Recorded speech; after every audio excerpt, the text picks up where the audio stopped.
some thoughts. So, becoming yourself. Why are you so scared to be yourself? The Loner Creeks. I need to figure out who made that building. It looks pretty cool, right? So, I think first and foremost, more people would just be happy if they just blogged or vlogged on an iPad Pro, the 11-inch iPhone Pros, whatever. Just use your iPhones. It's fine. Apparently, I mean, I'm not sure it's true or not, but they say, Kanye even said, right? Like, the iPhone, Apple makes the best microphone on the planet. And I think at the end of the day, the audio is more important than the visual, I guess, maybe. I don't know. So that's one of the benefits of using the iPhone, iPad, whatevs.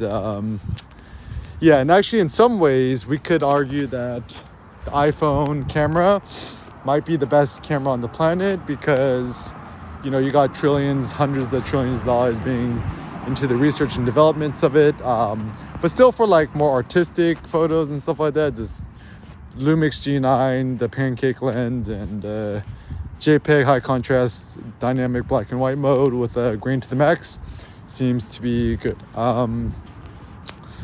So becoming yourself, what does that mean? I think a big issue in today's world is like ethically use not permitted or quote unquote allowed to just be you. Like they're saying like you gotta be like Jesus, gotta be like nah, right? So you're not allowed to be yourself. So why is this an issue? This becomes an issue because ethically you're not allowed to be foolish, you're not allowed to be a bad person, blah blah. And so much of the world and our thinking is still governed by religion, ethics, morality, etc. And even a country like America, freedom of speech,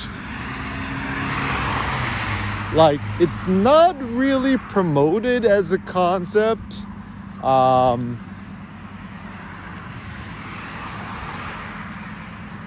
Having and sharing your own opinion is also not encouraged.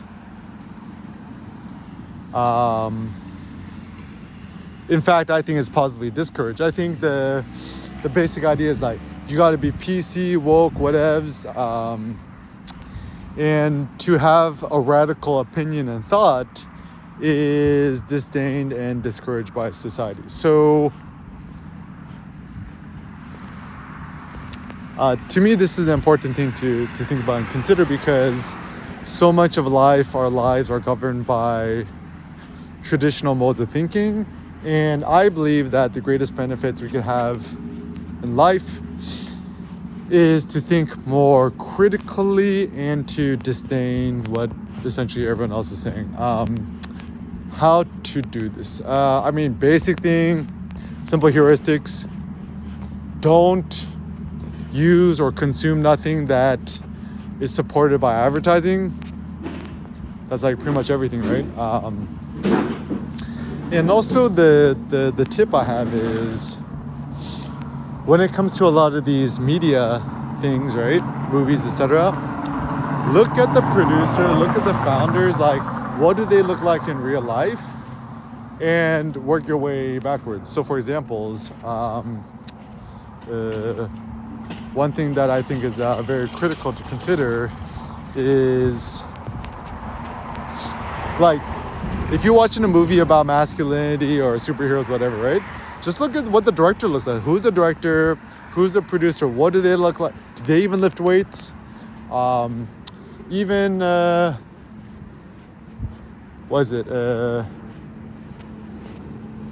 Zack Snyder, who I rate very highly.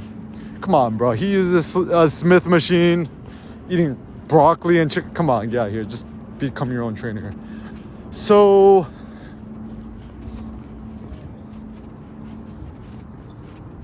the goal and the telos should be instead to allow ourselves to intentionally become a little more ignorant of the outside world, like, you know, it's like is Eric Kim on drugs? I'm like, bro, I'm like the most fucking sober person. I'm like, I quit drinking alcohol when I was 25. I'm 35. I don't smoke weed. I don't even take protein powder. Come on, like, it's like, then why is Eric Kim the way he is? Just work out, a lot of time in the sun, black coffee, Eric Kim omakase coffee, 100% fine Robustas. And yeah, and I guess I have the courage to just speak my mind. And also, I'm not a shorty guy. Eric Kim is 6 foot tall.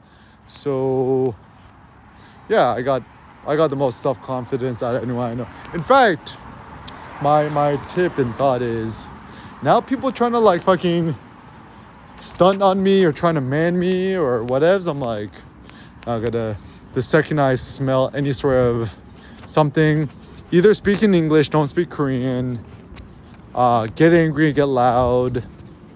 And my pro tip is, men should not argue with women. Just keep your mouth shut.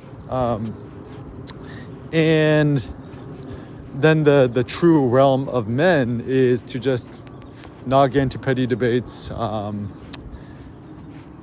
the true man.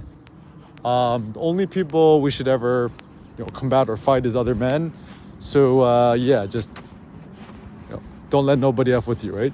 If someone tries to F with you, F with them back, right? And also don't trust nobody who goes to the gym. They're all on steroids.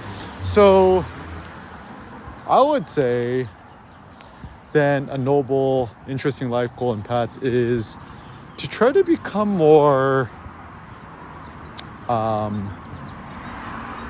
unorthodox in your thinking, and just don't water yourself down. Don't self-edit yourself, etc. Allow yourself to be more random. I mean, the only real thing you gotta do with your writing is just spell check. I mean, my spell check is not always great, but I'm like, it's fine. My thought is, when you publish an email newsletter, a blog, something, right? Even if you have one tiny idea that sparks a little bit of inspiration or motivation in your reader or your viewer, then it's all worth it. And for myself, the ultimate ethos is, I'm trying to create for my own past self. So you know what your past self felt like and seemed. So if you follow this path in life, I don't think you could fail.